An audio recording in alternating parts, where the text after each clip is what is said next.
ಪಟ್ಟಣದ ತುಂಬೆಲ್ಲ ಪೈಪ್ಲೈನ್ ಹೊಡೆದು ಹೋಗಿ ನೀರು ಪೋಲಾಗುತ್ತಿದ್ದರೂ ಕಣ್ಮುಚ್ಚಿ ಕುಳಿತ ಪಟ್ಟಣ ಪಂಚಾಯಿತಿ ಅಧಿಕಾರಿಗಳು.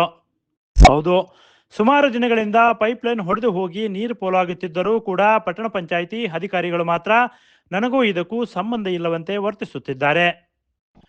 ಕಳೆದ ಕೆಲ ದಿನಗಳ ಹಿಂದೆ ಮುಖ್ಯ ರಸ್ತೆ ಬದಿಯಲ್ಲಿ ಅರಣ್ಯ ಇಲಾಖೆಯಿಂದ ಗಿಡಗಳನ್ನು ನಾಟಿ ಮಾಡಿದರು. ಆ ಸಮಯದಲ್ಲಿ ಗಾಯತ್ರಿ ಶಾಲೆ ಮುಂಭಾಗ ಪೈಪು ಹೊಡೆದು ಹೋದರೂ ಕೂಡ ಏನೂ ಆಗಿಲ್ಲವೆಂಬಂತೆ ವರ್ತಿಸುತ್ತಿದ್ದಾರೆ.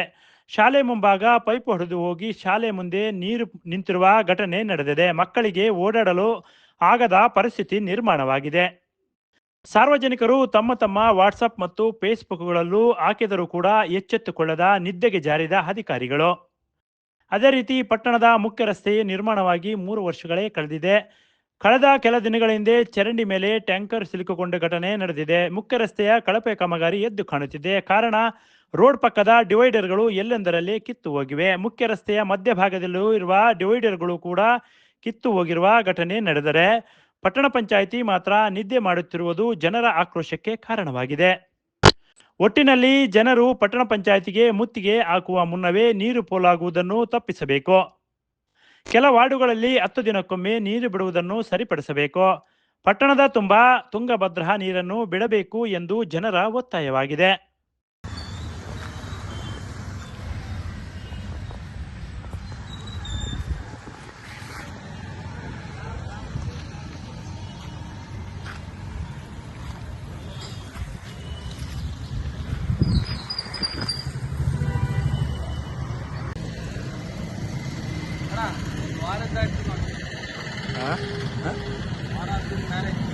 ಬಹಳ ದಿನದಿಂದ ಐತೆ.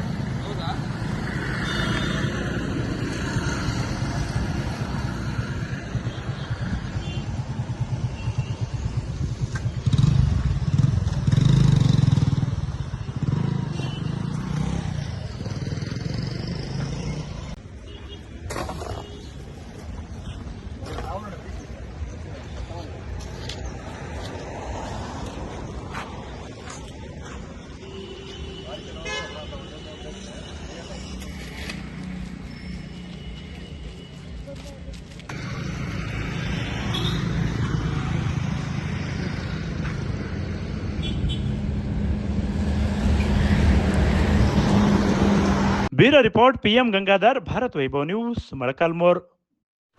Thanks for watching. Read, discuss and debate with editor Dr. Yan Prashant Rao. Wanted reporters in print, digital and visual media for Bharat Vaibhav Daily Newspaper, BV News 5 Channel and BV Fast Web News from all the talukas of Karnataka, Goa and Maharashtra. If interested, send your resume to 9019229369.